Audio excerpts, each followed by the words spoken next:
Hey, it's been a while. Time for another video, I suppose.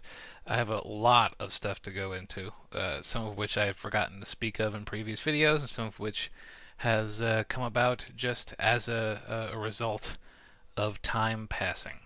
We'll start with housekeeping. German translation. The second book of Deacon. The Great Convergence, or as it is called over there, it translates more like the Great Gathering, is now available in German. So if you are a native German speaker, you can go and search for my name. I'm not going to embarrass the German language by trying to pronounce the German name of my book. Just suffice to say, the German translation is available from Zaptos Publishing. So good for that. Those of you who are fans of audiobooks, Bypass Gemini is now available in audio. In fact, I have a little picture of it right here. A little picture. I have the actual thing. Here it is. Ooh, very shiny and backwards from my point of view. There it is. Books in Motion, unabridged. It's a long one. 10.7 hours, 10 CDs.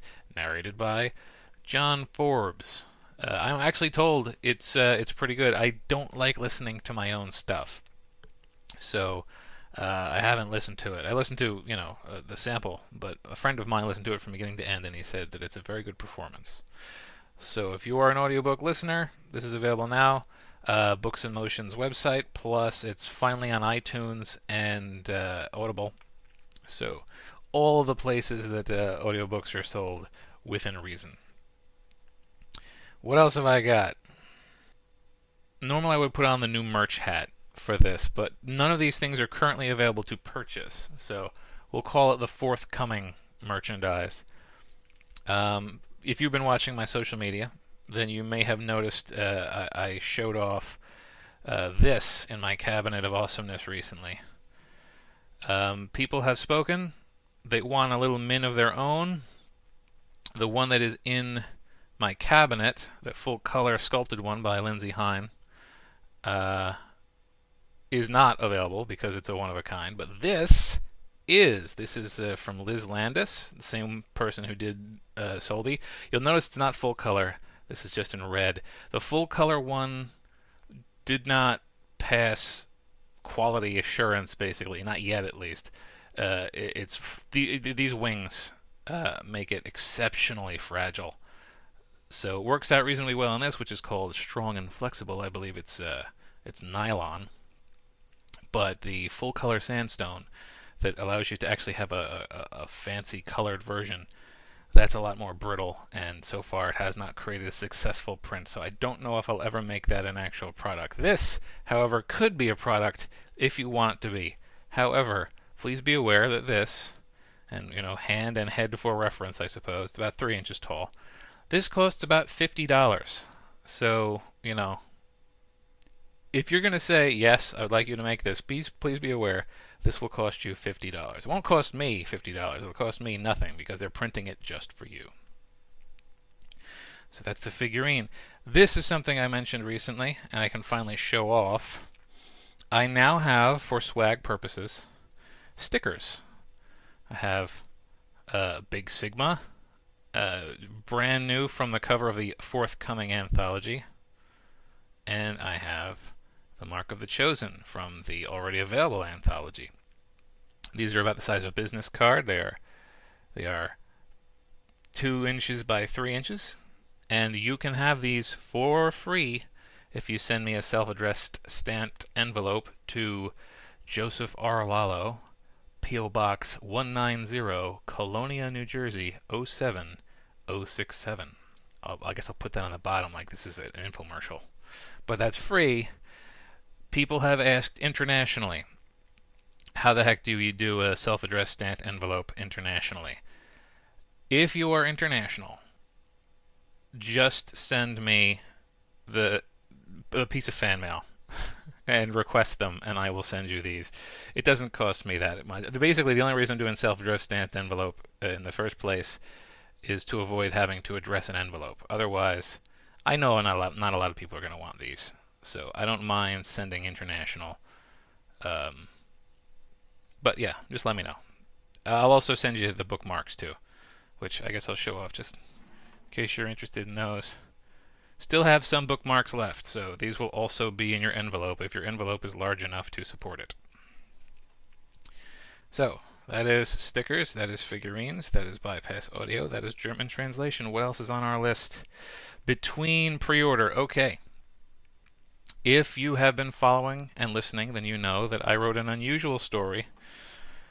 We'll call it science fantasy. It's kind of hard to handle. It's kind of hard to stick into a cubby hole, and as a result, it's going to be kind of hard to sell. But this is available on Wattpad right now, the first probably 2/3 of it. I have just finished having the full thing edited, so it is. If you want to know what this is like, go on, search for J.R. Lalo on Wattpad and read between. You will find a typo and grammatically incorrect, riddled first draft that's about 33 chapters long. The finished thing is like 45 chapters long and is edited. That will be coming out in November, and you can pre-order it now on all of the places that pre-ordering happens. So Barnes & Noble, Amazon, Apple Books, and Kobo. That'll be the next book out. Unless I release the Big Sigma anthology first. So that's that. One more thing, New York Comic Con. I will be at New York Comic Con, not with a booth, just wandering around. So if you are going to New York Comic Con, or you are New York adjacent and would like to meet me at any point, let me know. I'll be there at least 3 days. Probably 4, since I, as you can see, have permission to be there for 4 days. But let me know, because we have to arrange a meetup if we are going to meet. Otherwise, it's just going to be happenstance of you wandering through a giant crowded area and seeing my big weird head. That's that. Okay, and it has been pointed out to me repeatedly that while I have done a video, since it showed up, I have not spoken about that painting in a video yet, so I really ought to. That is a painting. I forget the name of it already, but it was painted by Chris Collins, a fan of mine who runs Wolf's Studios, and he does custom paintings. So if you would like a painting like that, I'll put a better picture up right now. If you would like a painting like that, then go to Wolf's Studio. I will put the address on the bottom. It is wolfsdragoon63.wix.com/wolfs-studio. It's excellent, by the way. It doesn't do it justice to show you just an image, because the gold in the hoard there is a metallic paint, so it's like actually shiny. It's good stuff. So, very quickly, I received some questions as well, and I will answer those questions now. Okay, this is from Billy, who has, you'll recognize the name, he's asked quite a few questions, and often very good ones. I was listening to the DeCarron Apprentice, thanks again for that, and the exchange between Miranda and Deacon about ether, with Miranda recounting a conversation with Desmarais about living a long life and finding new purposes. It struck me as being very deep. Is there anything special you can address about that? I'm not a very philosophical person, but one of the philosophies that I've developed in my life is that it is important to be driven. You are a happier person, you will live longer, you will be healthier if you have something driving you. I've seen this in I've seen people who had previously been defined by their drug habit swap over to a much healthier obsession. It's like life is powered by obsession, and then you just have to very carefully choose what you're obsessed with, and life, changes.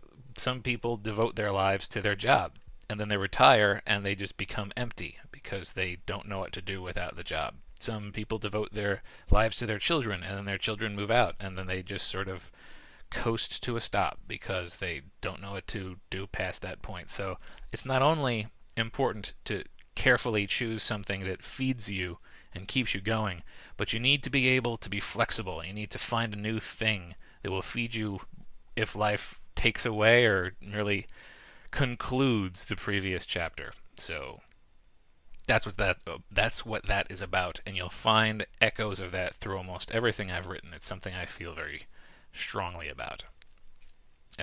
Next, questions about the audiobooks. As I illustrated earlier, the audiobook for Bypass Gemini came out. That is the first collaboration between me and Books in Motion. Books in Motion got the publishing rights, for the audiobook publishing rights for Big Sigma 1, 2, and 3, and Free Wrench 1 and 2. So they will be coming out.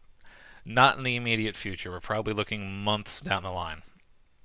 But they will all be coming out. And, depending on how well they do, probably Books in Motion, they have sort of first dibs on doing any further entries in either of those two series. So, that means that the Book of Deacon, books 1, 2, and 3, and 4, and several of the short stories, and Jade are all in audiobook, and probably all of the Big Sigma and Free Wrench, if they do well enough, are all going to be in audiobook. That just leaves the other 8, which I'm not sure anyone's really interested in. Not many, at least. And Rise of the Red Shadow. A friend of mine had asked permission to do the narration for Rise of the Red Shadow, and I have given him permission. He has 2 children and a job, so that'll take some time, I'm sure, but until he decides he's not going to do it, I'm going to reserve that for him. Also, the Redemption of Desmarais has not been narrated yet. Gosh darn it. I have produced an awful lot of stuff that needs to be done. But that's where we are with audiobooks.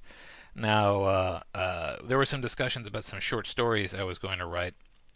These are for an anthology coming up at the end of the year called, I don't know what it's called actually, but it's a Lone Wolf anthology. I wrote 2 short stories, one of which is a fantasy story that does not take place within the Book of Deacon setting, or at least is not explicitly part of the Book of Deacon setting. And I think that one's called The Dwarfen Dam Run. And the other one, which we were joking would be called The Frozen Chosen, is being called The Rules of the Game, and that is a Book of Deacon story.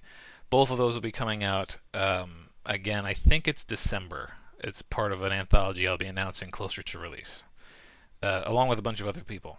And then after it's out for a while, you'll see them show up as newsletter perks. Okay, another question. Plausible Technology in Free Wrench and Big Sigma. The question had to do with, it's known that I am an engineer. I am, in fact, in an engineering jag right now. I've got a monster downstairs that requires things like hold downs to make sawdust. And by the way, I'm calling it the GenMech because it is a self-replicating robot that is probably going to injure me at some point. So I guess I could show a video of that, but I probably won't. This has gone on long enough, and it's not about books. If you want to know, let me know, and I'll do a video for that. So how much of the tech that shows up in my books is a result of my engineering training versus how much of it did I look up versus how much of it did I make up? My engineering training let me know what I needed to look up. So a fair amount, everything that makes sense at all is a result of either my engineering training or just my general interest in engineering. If it's accurate, that's because I looked it up, because I don't trust my own memory. I certainly don't trust my own knowledge of engineering that I didn't take, because I was a computer engineer.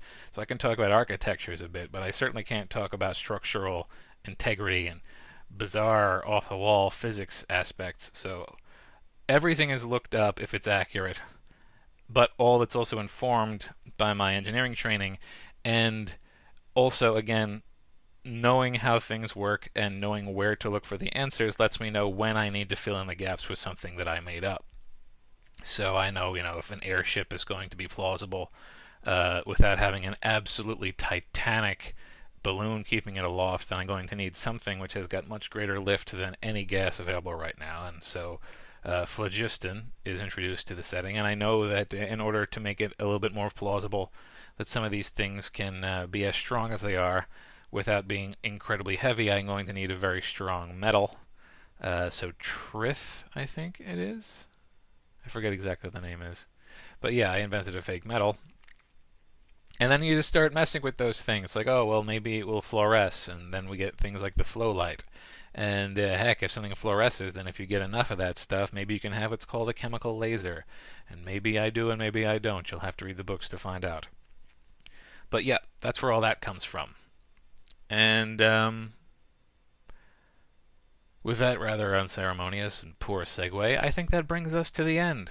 So if you have any questions, leave them in the comments, and I will answer them eventually.